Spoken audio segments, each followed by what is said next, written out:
Stop loss DLF. Prashant Sawant DLF के लिए settle हो रहे हैं, वरना इनका पहला पिक तो ऑफकोर्स आईएक्स था जो पंकज ने अपने पोर्टफोलियो में जोड़ लिया है। तो देखिए कमिटमेंट ज्यादा जानकारों का और कन्विक्शन ज्यादा जानकारों का आईएक्स की तरफ आ रहा है, तो आपने जहन में रखना है अगर आप एक ट्रेड ले रहे हैं। डीएलएफ पर फिलहाल एक कॉल आता हुआ, एक एक ट्रेड हमारे जानकार और देंगे, उस पर आएंगे, लेकिन फिलहाल नतीजे Q1 के आज आप कह सकते हैं रफली लास्ट डे होगा। वरॉक इंजीनियरिंग पर फोकस करते हैं। वरॉक ने क्या किया है इस तिमाही में? रेवेन्यू में करीब करीब 35% तक का इजाफा देखने को मिला है। 1635 करोड़ के आसपास का रेवेन्यू कंपनी ने पोस्ट किया। इबिट्टा में 93% तक की ग्रोथ देखने को मिली है। हालांकि loss from continued operations 4 crore पर आया है versus a loss of 16 crore. वो एक अच्छा संकेत है। याद रखिएगा कि कंपनी ने अपने 4 wheeler passenger car lighting business को डाइवेस्ट किया था। लाइटिंग बिजनेस जो एशिया वाला है वो इनके हाथ में है, अभी भी अमेरिका और यूरोप वाले बिजनेस से निकल चुके हैं। तो इसी पर बात कर लेते हैं। कंपनी का मैनेजमेंट इस समय हमारे साथ जुड़ रहा है और उनसे डिटेल में समझेंगे कि यहाँ से आगे क्या स्थिति उभर कर आएगी, किस तरह का आउटलुक है। कंपनी के सीएफओ टी श्रीनिवासन हमारे साथ। मिस्टर श्रीनिवासन, स्वागत है आपका। Let me start with that loss from continued operations figure sir. 16 crore से अब 4 करोड़ का लॉस हुआ है, तो क्लियरली इंप्रूवमेंट है नंबर्स में। For the rest of the year क्या कुछ आप गाइड कर पाएंगे कि कितनी जल्द आप प्रॉफिट कमा पाएंगे, because you are nearly there? Okay, बहुत धन्यवाद आपका शो में मुझे इनवाइट करने के लिए। Q1 परफॉर्मेंस डिसेंट रहा है कंपेयर पिछले क्वार्टर से, कंपैरिजन से आप देखेंगे तो। इसका मेन कारण है कि हमारा प्राइस रियलाइजेशन इम्प्रूव हुआ है। जो पिछले क्वार्टर्स का जो कमोडिटी प्राइस इंक्रीजेस था उसका पास ऑन इफेक्ट कस्टमर को जो पास ऑन करते हैं 1 या 2 क्वार्टर का गैप में, उसका बेनिफिट इस क्वार्टर में हमको मिला है, इसलिए मार्जिन्स वगैरह बेटर है। ईयर टू ईयर तो ग्रोथ बहुत अच्छा है, लेकिन Q1 last year Covid wave 2 की वजह से वॉल्यूम्स बहुत कम था ओवरऑल इंडस्ट्री का, वो भी हमको याद रखना पड़ेगा।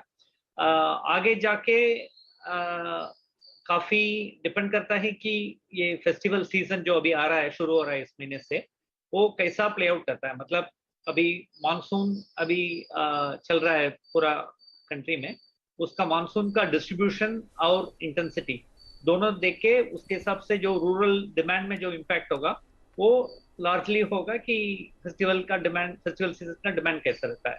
Okay. वैसे ही आप देखेंगे तो कॉस्ट ऑफ ओनरशिप काफी बढ़ गया है 2 व्हीलर्स का भी, क्योंकि पेट्रोल प्राइसेस बढ़ रहा है, कॉस्ट ऑफ फाइनेंसिंग बढ़ रहा है। इसका वजह से डिमांड थोड़ा अभी तक डल चल रहा था, लेकिन उम्मीद है कि फेस्टिवल सीजन में डिमांड पिकअप होगी, उसके हिसाब से हमारा परफॉर्मेंस भी इम्प्रूव होगा। मार्जिन इंप्रूवमेंट देखने को मिला है, करीब 2.4% मार्जिन इंप्रूव हुए हैं। कहां से आपको फायदा मिल रहा है, या फिर जो भी इन्फ्लेशन का इम्पैक्ट है आपने क्लियरली पास ऑन थ्रू किया है? उसका एक मेन बेनिफिट है, और दूसरा है हमारा प्रोडक्ट मिक्स भी काफी इम्प्रूव हुआ है। मतलब जो हायर मार्जिन प्रोडक्ट्स हमने रेवेन्यू बढ़ रहा है, प्लस हमारा ओवरसीज ऑपरेशंस आप देखेंगे, मतलब हमारा ग्लोबल 2 व्हीलर लाइटिंग बिजनेस है या इलेक्ट्रॉनिक्स ऑपरेशन है, उसका मार्जिन भी इम्प्रूव हुआ है कैपेसिटी यूटिलाइजेशन इम्प्रूवमेंट की वजह से। सो ये सब कंट्रीब्यूट किया है।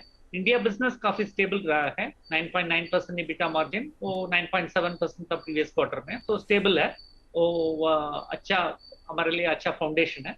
बाकी ओवरसीज बिजनेस भी पिकअप कर रहा है, जैसा मैं बोला था, वो फेस्टिवल सीजन की डिमांड से परफॉर्मेंस फर्दर इंप्रूवमेंट होने का उम्मीद है। ईवी पोर्टफोलियो को लेकर क्या स्थिति देखने को मिल रही है? What percentage of orders EV vehicles के लिए आ रहा है आपके हाथ में? कितना आप एक्सपैंड करेंगे यहाँ पर अपने बिजनेस को? कोई विजिबिलिटी है?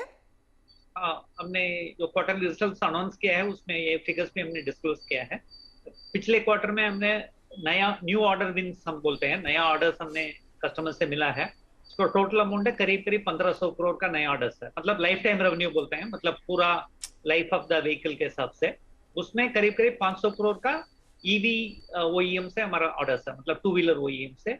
इसके पहले हम लोग एक ईवी ओईएम का हम लोग सप्लाई करते थे पार्ट्स। पिछले क्वार्टर में 2 और ईवी ओईएम से हमको ऑर्डर मिला है, इसलिए हमारा customer base for EV components पे अभी बढ़ रहा है, मतलब अभी स्ट्रेंथन हो रहा है, और काफी कस्टमर से हमारा डिस्कशन चल रहा है अभी। हमारा उम्मीद है आगे जाके उनसे भी ऑर्डर मिलेगा और हमारा ऑर्डर बुक काफी स्ट्रेंथन होने का एक्सपेक्ट करते हैं। मिस्टर श्रीनिवासन, आप बहुत बहुत शुक्रिया हमारे लिए समय निकालने के लिए। Wishing you all the very best for the remaining FY23। तो strong commentary, EV business clearly scale करने की पूरी संभावना है जिस तरह के ऑर्डर्स आ रहे हैं, और लॉस अच्छा खासा कम हुआ है और आगे भी ये ट्रेंड जो है जारी रहने के आसार है जिस तरह के ऑर्डर्स कंपनी के हाथ में है। स्टॉक 2.5% ऊपर आज। चलिए लेंगे एक छोटा सा ब्रेक। ब्रेक के बाद ऑफ कोर्स बात होगी एक और ट्रेड की। प्रदीप, प्रशांत और पंकज तीनों ही एक एक ट्रेड जोड़ने वाले अपने पोर्टफोलियो में। आप बने रहे CNBC आवाज में।